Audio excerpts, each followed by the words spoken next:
¿Soy una mala madre por gastar el dinero que ahorró mi hijo en beneficio de sus hermanos? Ahora todos me desprecian.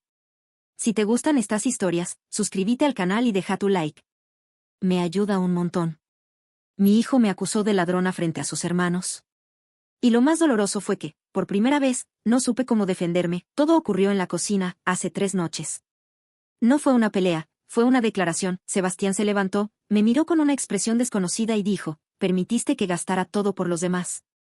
Y ahora que ya no soy útil, ni siquiera te dignas a disculparte. Eres una ladrona, madre, y ellos lo saben. Ellos. Sus hermanos estaban sentados a la mesa, con la boca llena de la comida que yo misma había comprado. Con ropa nueva. Con teléfonos pagados con ese dinero, nadie dijo nada. Ni una palabra. Y yo, solo pude murmurar: soy tu madre. Pero ya no importaba. Quizás debería empezar desde el principio, tal vez debería contar cómo llegamos a este punto. Tengo 3 hijos. Sebastián es el mayor, siempre fue diferente. Más maduro, más responsable. Mientras los otros pedían videojuegos o querían ir al cine, él trabajaba lo que podía, sacaba a pasear perros, limpiaba en un almacén, vendía cosas por internet. Cada centavo lo guardaba con esmero, casi de forma obsesiva. Su objetivo era claro desde los 12 años: irse a estudiar al extranjero. Romper el ciclo.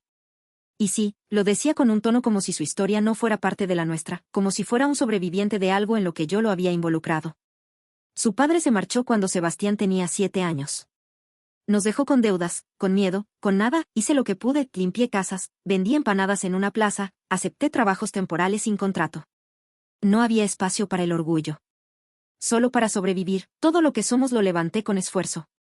Eso lo sabe. O eso creí. Carmen, la del medio, siempre fue más sensible. Más quebradiza. Un poco manipuladora también, aunque nunca me atreví a llamarla así, y Nicolás, el más pequeño, creció viendo que llorar abría puertas. Hace 2 años, Carmen tuvo un accidente en moto. No fue grave, pero sí lo suficiente para que no pudiera trabajar. Necesitaba medicinas, exámenes, terapia. No teníamos seguro. No teníamos ahorros. Yo estaba con 3 meses de alquiler atrasado y un refrigerador a punto de dejar de funcionar. ¿Y Sebastián? Sebastián tenía más de $1000 en su cuenta. Ese dinero lo había ganado él, lo sé. Estaba a su nombre. Pero era una cuenta que habíamos abierto juntos, yo también tenía acceso.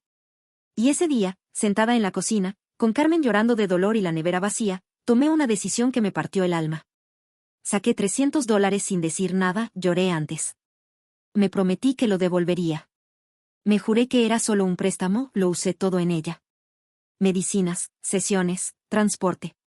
Nada fue para mí, nada. Y no pasó nada. Sebastián no se dio cuenta, o no quiso decirlo. Eso me hizo pensar que tal vez no era tan grave. Que una madre no le roba a un hijo, que solo redistribuye lo que tiene cuando la casa lo necesita. ¿Acaso no era yo quien le daba techo, comida, acceso a internet? No tenía derecho a tomar un poco, solo esta vez. Pero no fue la última vez. Después fue Nicolás. Problemas de conducta en la escuela. Peleas, suspensiones. Me decía que no quería ir porque sus zapatos estaban desgastados. Que los otros niños se reían de él, que se sentía inferior. Y yo lo entendía. Nadie sabe lo que es ver a tu hijo repetir tus frustraciones. Me vi reflejada en él. En su rabia. En su vergüenza, así que sí. Le compré ropa. Zapatos, hasta una mochila nueva. Nada caro. Nada lujoso, pero necesario. Con dinero de Sebastián. Me convencí de que era protección, de que estaba evitando que repitieran mis errores. Me decía: si Sebastián no lo nota, no hay daño. Pero si lo notaba, empezó a revisar la cuenta más a menudo. Fruncía el ceño. Hacía cuentas en su cuaderno. A veces me preguntaba si alguien más tenía acceso. Yo lo negaba. O cambiaba de tema, porque el día que admitiera la verdad, sería el día en que todo cambiaría. Y ese día llegó. Pero eso fue después, esa noche en la cocina. Cuando me dijo ladrona, no lo gritó. Lo dijo con calma, como quien ya no espera nada de ti. Y eso dolió más que cualquier insulto. No lo sentí como un ataque, lo sentí como una fractura. Como si algo dentro de mí se hubiera quebrado y ya no pudiera volver a su lugar. Y lo peor fue que, una parte de mí sabía que tenía razón, pero también sé lo que ustedes no saben. Lo que Sebastián nunca va a contar. Como, por ejemplo, que cuando era niño y todos los padres llevaban a sus hijos al cine, él tenía que acompañarme a limpiar casas porque no tenía a quien dejarlo, que mientras otros niños tenían fiestas de cumpleaños con payasos, él tuvo una con arroz y atún y velas baratas. Él se hizo fuerte, sí. Pero porque yo no tuve tiempo de protegerlo como debía, y ahora, años después, me lo cobra en silencio. Como si yo hubiera elegido fallarle. Después del accidente de Carmen y la crisis de Nicolás, prometí no volver a tocar la cuenta. Sebastián no dijo nada en voz alta, pero su forma de mirarme cambió. Dejó de avisar cuando iba a trabajar. Dejó de contarme sus planes, era como si cada palabra que compartíamos le costara. Pero entonces, me enfermé. No algo grave, una infección que se convirtió en bronquitis. Fiebre. Tos, dolores que me dejaban en cama. Falté al trabajo y, por primera vez en años, pensé que no iba a poder levantarme. Y ahí fue cuando lo hice, saqué 50 pesos de la cuenta. Para comprar antibióticos, algo para la fiebre y un jarabe para la tos. Me prometí que los devolvería, lo juro. Incluso guardé la boleta. Pero esa boleta nunca llegó a nada, y el dinero nunca volvió. Después de eso, todo fue más fácil. No porque se justificara, sino porque ya había cruzado esa línea. Si podía hacerlo una vez, podía hacerlo de nuevo. Siempre con buenas razones. Siempre con una excusa. Un día, Carmen me dijo que necesitaba dinero para un proyecto escolar. Le pregunté cuánto. Me dijo solo 100, le dije que no tenía. ¿Y la cuenta de Sebastián? Preguntó de forma directa. Eso no es para ti, mamá, me dijo, mirándome como quien reprende a una niña. Él ni lo nota. Y si lo nota, no se va a quejar, como siempre, no sé por qué esa frase me dolió tanto. Quizás porque era verdad. Sebastián nunca se quejaba, era su mayor virtud y su mayor condena. Porque mientras los otros hacían berrinches, lloraban, me llamaban la peor madre del mundo y luego me abrazaban. Él se tragaba todo, y yo lo usé. Una tarde escuché a Carmen hablando con una amiga por videollamada. Yo estaba en el pasillo, recogiendo ropa sucia, ¿y cómo lo vas a pagar? Preguntó la amiga, con la tarjeta de mamá. Bueno, en realidad, con lo de Sebastián. Él ni se entera, ya está acostumbrado a cargar con todos. Además, ¿qué va a hacer? ¿Reclamarle a su propia madre? Risa. Ligera, inofensiva, como si hablaran de usar la cuenta de un banco ficticio. Me encerré en el baño y lloré en silencio, porque entendí que mis hijos sabían. Sabían todo. Y lo aceptaban, lo normalizaban. Lo exigían. Días después, Nicolás me pidió unos zapatos, caros. Me negué. Me dijo, antes hacías lo que fuera por nosotros, ahora ni para eso sirves. Me quedé paralizada. Sirves, ya no eras su madre, eras un dispensador. Un cajero. Una herramienta útil solo cuando funcionaba, sin embargo, esa noche volví a revisar la cuenta de Sebastián. Tenía menos de la mitad de lo que había tenido unos meses atrás. Pensé en escribirle, decirle, te juro que lo devuelvo. O tal vez, lo hice por amor. Pero no lo hice, porque en el fondo sabía que él ya no necesitaba mis palabras. Y yo, necesitaba más tiempo antes de admitir que lo había perdido. No en el sentido físico, Sebastián seguía durmiendo bajo el mismo techo, cruzando el mismo pasillo, comiendo la misma comida. Pero ya no estaba allí. Su presencia se volvió una rutina muda, una figura borrosa que iba de la habitación al baño sin detenerse a mirar a nadie. Intenté acercarme varias veces. ¿Cómo te fue hoy? Bien, ¿necesitas algo? No, una noche me armé de valor y preparé su cena favorita. Hice un guiso como el que comíamos cuando era niño, con ese toque especial que siempre decía que le gustaba. Puse la mesa, encendí la vela decorativa que teníamos olvidada, hasta serví agua con hielo en un vaso de vidrio. Esperé y esperé. Él bajó, vio todo en silencio, se sirvió un poco, comió en 3 minutos y dijo, gracias, después volvió a su cuarto. Yo me quedé con la vela encendida y la comida aún caliente. El corazón me latía tan lento que dolía. Días después, encontré una hoja impresa en el basurero del baño. Arrugada, pero legible. Era una carta, una especie de ensayo. El encabezado decía, solicitud para beca de residencia universitaria internacional. Leí el primer párrafo sin respirar. Crecí en un hogar donde la responsabilidad era una moneda de cambio. Aprendí que el silencio no es respeto, sino una trampa. Que ser el fuerte solo significa que te van a usar hasta que te seques. Se me heló el cuerpo. No sé si la había descartado por error o a propósito. Tal vez quería que la viera, tal vez no. Pero esa hoja me hizo entender que no era un simple distanciamiento. Era una despedida escrita con ira. Un domingo por la mañana, mientras cambiaba las sábanas, escuché a Nicolás hablar por WhatsApp con un amigo. Amigo. Ya no tenemos que hacer colecta, mi madre seguro le pide a Sebastián. Siempre lo exprime cuando necesita algo. Es su billetera personal, me asomé por la puerta. ¿De qué hablas? De nada. Cosas del cole, ¿estás pidiendo dinero a tu hermano sin decírmelo? ¿Y tú qué? ¿Le pediste permiso cuando vaciaste la cuenta? Me quedé helada. No por lo que dijo, sino por cómo lo dijo. Como si yo ya no tuviera autoridad, como si mis errores lo hubieran liberado de toda culpa. Soy tu madre. Sí, pero eso ya no significa lo que tú crees. Sebastián pidió quedarse a dormir en casa de un amigo por un proyecto del instituto. Se llevó su computadora, 2 cuadernos y un par de mudas de ropa, me abrazó por compromiso, sin apretar. ¿Cuándo vuelves? No sé. Te aviso, cerró la puerta con suavidad. Como si no quisiera despertar algo que ya estaba muerto. Carmen estaba viendo una serie en el sillón, ¿se fue? Preguntó sin levantar la vista. Sí, qué bueno. Quiero su cuarto, y al día siguiente, sin esperar mi permiso, se mudó a la habitación de Sebastián. Cambió las sábanas, puso sus pósters, reorganizó los muebles. Cuando le pedí que esperara, que Sebastián podría volver, me dijo, mamá, por favor, ese cuarto ya está vacío. Igual que tú. Esa noche no pude más, me encerré en mi habitación, apagué la luz y me tumbé en la cama. Pensé en todo lo que había hecho. En las veces que vendí cosas mías para pagar sus clases, en los trabajos que acepté sin seguro. En las veces que fui a dormir sin cenar. Y no porque quisiera que me aplaudieran, solo porque pensaba que eso bastaba. Pero ahora ya no estaba segura de nada. Lo que más dolía no era que Sebastián se hubiera ido, era que lo había hecho sin pelear. Y cuando alguien deja de pelear contigo, es porque ya se rindió contigo. Esa palabra resonaba en mi cabeza como eco de un colapso, porque eso era lo que quedaba de esta casa. Escombros emocionales.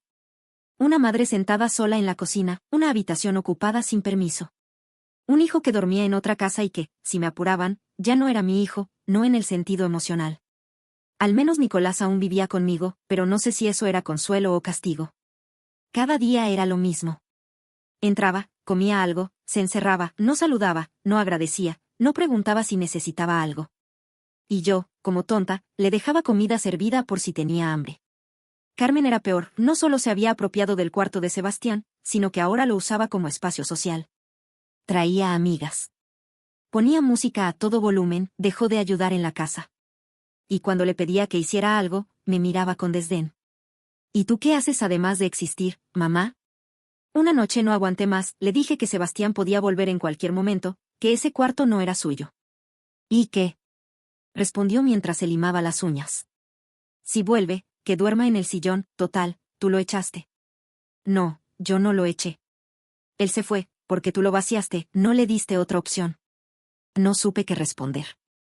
Me di cuenta de que esa discusión ya estaba perdida desde antes de empezar, la mentira ocurrió 2 días después. Carmen vino llorando, con una expresión dramática que no veía desde que era niña. Mamá, necesito 150 pesos, una amiga me prestó para pagar el uniforme del viaje de fin de curso y ahora me los está pidiendo. Si no se lo devuelvo, se lo va a decir a todos y me van a hacer pedazos. Le dije que no tenía dinero, que apenas podía cubrir la luz y el agua. Ella insistió. Lloró, me abrazó, por favor, solo esta vez. Te lo juro, mamá. Nunca más, sabía que no debía hacerlo. Pero la abracé. Y lo hice, vendí mi celular viejo, pedí prestado a una vecina y completé el resto sacando lo poco que me quedaba guardado para emergencias. Le entregué el dinero. Al día siguiente, mientras limpiaba la habitación, vi su mochila abierta, y dentro, una bolsa con ropa nueva, una blusa de marca, un par de jeans caros y un recibo. 148 pesos con 99 centavos. Me quedé mirando ese papel como si fuera una prueba forense, sentí un temblor en el estómago. No de rabia. De decepción, de derrota. La confronté. Le pregunté si era verdad, ¿qué importa? Me dijo, sin levantar la vista de su celular. Tú no preguntabas cuando usabas lo de Sebastián. O sí, eso fue distinto, fue por necesidad. ¿Y tú crees que yo no la tengo? ¿Tú crees que ir a esa escuela vestida como una indigente no es necesidad? Esa fue la primera vez que quise gritarle. Gritarle con todo el dolor que tenía acumulado, pero no lo hice. Porque sabía que, en el fondo, no me tenía respeto. Solo lástima o fastidio, esa noche quise llamar a Sebastián. No para pedirle dinero. Solo para escuchar su voz, saber si estaba bien. Sí comía. Sí dormía, pero ya no estaba en mis contactos. Me había bloqueado. Busqué su correo, el que usaba para enviar tareas, le escribí algo breve. Solo quería saber si estás bien. Nada más, horas después, recibí un rebote automático. Este correo ha sido desactivado. Me quedé viendo la pantalla durante 10 minutos, con el cursor parpadeando en blanco. Al día siguiente, Nicolás llegó tarde. Tenía olor a cigarro en la ropa. Le pregunté dónde había estado, con amigos. Fumando. Y tú, robando, no era un reproche. Era un recordatorio. Una humillación suave, casual, como quien dice hace calor hoy, y esa fue la noche en que entendí lo impensable. Ya no vivía con mis hijos. Vivía con extraños que llevaban mi sangre, eso era lo único que nos unía ya. Porque el cariño, el respeto, la complicidad, todo se había evaporado como el vapor de una olla olvidada. Y yo seguía allí, en la cocina, revolviendo arroz que nadie quería, sirviendo platos para mesas vacías, repitiéndome que aún era madre aunque ya nadie me tratara como tal. Nicolás no me hablaba a menos que necesitara algo. Carmen se había ido a pasar unos días a casa de una amiga, según ella, para respirar aire limpio. Esa noche hice lo impensado, preparé una cena con lo poco que quedaba. Puse 2 platos y traté de iniciar conversación. Quería creer que aún podía rescatar algo. ¿Cómo estás, hijo? ¿Por qué haces eso? Preguntó sin mirarme. ¿Qué cosa? Actuar como si te importara. Como si esto fuera una familia, porque lo es. Soy tu madre. No, dijo, se levantó de la silla y la empujó hacia atrás. Fuiste. Ahora solo eres la razón por la que todo esto apesta, Nicolás. ¿Qué? ¿Vas a llorar otra vez? A decir que todo lo hiciste por amor. Mamá, tú no hiciste sacrificios. Hiciste apuestas, y perdiste. No hables así.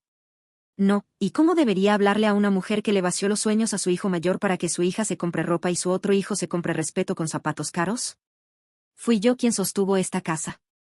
Tú no sabes lo que fue criar 3 hijos sola, sin nadie. ¿Y eso justifica todo? Me quedé en silencio, no por falta de respuestas, sino porque todas sonaban vacías en mi cabeza. Tú no criaste hijos. Criaste dependientes, y ahora que ya no sirves como cajero automático, nos culpas por irnos. Pero tú abriste la puerta. Se fue a su cuarto, minutos después salió con una mochila. ¿A dónde sea que no seas tú? Nicolás, por favor, no me busques. ¿Y si Sebastián tiene algo de sentido común? Tampoco volverá, salió. Cerró la puerta sin mirar atrás. Temblando, fui al cuarto de Sebastián, ya no quedaba casi nada. Una caja con papeles, un par de libros, una hoja doblada metida entre 2 cuadernos. Era una copia impresa, el encabezado decía, como mi familia me enseñó a fracasar. Leí. Mi madre me enseñó que el esfuerzo es una inversión que nunca recuperas, que si callas, te exprimen. Que el amor en casa no es algo que se da, sino algo que se usa como excusa. Fui el hijo que nunca se quejaba, el que siempre tenía dinero. El que resolvía. Y por eso me lo quitaron todo, primero el respeto. Después el dinero. Finalmente, el amor. Me voy porque me di cuenta de que me enseñaron a sostener una familia que nunca pensó en sostenerme a mí. Me caí al suelo. Literalmente, las piernas no me respondieron. Sostuve la hoja con ambas manos como si al arrugarla pudiera borrar lo que decía. Pero las palabras ya se me habían tatuado en el pecho, no sé cuánto tiempo estuve ahí. Tal vez horas. Tal vez años. Esa noche no encendí la luz. Me senté en la oscuridad, con la hoja sobre la mesa, la taza de café aún caliente, y la televisión en mute. La casa estaba en silencio, por primera vez, un silencio completo. Sin pasos, sin portazos, sin gritos. Solo el reloj, tic. Tac. Tic, tac, y entonces supe que ya no había vuelta atrás. Mis hijos se habían ido, no solo físicamente. Se habían ido de mí. Y yo me quedé con los restos, con las cuentas impagas. Con los platos que nadie usó. Con una carta que decía en voz alta todo lo que nunca quise escuchar, eso es lo que más extraño. Una voz. Un saludo, el sonido de una risa que no venga de una televisión encendida por costumbre. El eco de una puerta que se abre con prisa. Un mamá que no se ha olvidado, han pasado 11 días desde que Nicolás se fue. Carmen no ha vuelto. No ha preguntado por mí, no ha mandado ni un mensaje. Supe por una vecina que está viviendo con una amiga, y que anda feliz, saliendo con un chico que tiene auto. Sebastián ya no existe en mi vida más allá del recuerdo, no tengo su número. No tengo su correo. No tengo su voz, no tengo nada. A veces me engaño.